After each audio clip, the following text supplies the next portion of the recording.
Hi, I'm Therese Borchard, and welcome to Project Beyond Blue. Nietzsche once said, "He who has a why can bear almost any how." Project Beyond Blue is my why. It was created in desperation from dealing with very loud death thoughts for 5, 6 years. I've suffered from depression my entire life, but have been able to find relief through medication and through exercise and therapy and holistic experiments. But 5 years ago, that stopped. And I had to endure these very loud, very intrusive death thoughts that would wake me up in the morning and be with me, a constant companion, until I went to bed at night.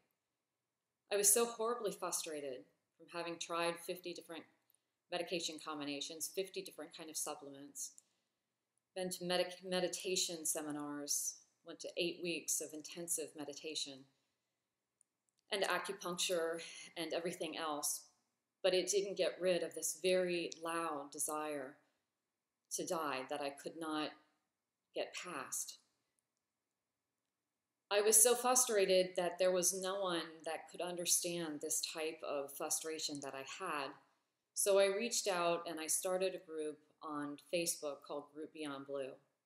It was an extension of the group that I had on BeliefNet. And when I heard these stories of other people with chronic treatment-resistant depression, chronic mood disorders, I knew that we had a healing power right there in sharing our stories because we became less bitter.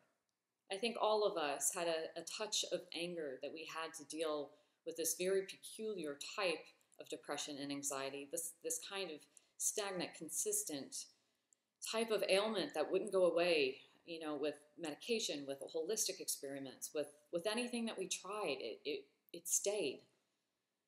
But in this group, we learned to live around that illness. We exchanged resources. We said, this helps, and we lost that anger, that bitterness. So I wanted to widen and expand that healing power onto a non-Facebook site, onto Project Beyond Blue.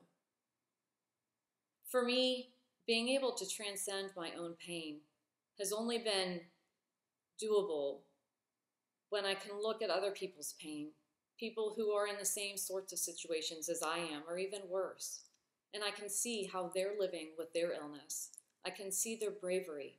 I can see how they get up every day and do whatever they have to do in spite of all these chronic and very loud death thoughts. It's beautiful for me to see that, and they inspire me. So I wanted this to be a home where we can inspire each other, and where friends and families of people who have chronic mood disorders or treatment-resistant depression can log in and know how to help them. It is my pleasure to be able to provide a place where we can come together and help each other. And this is my why. This is how I transcend my own death thoughts. This is how I transcend my own pain. Thank you for being part of it.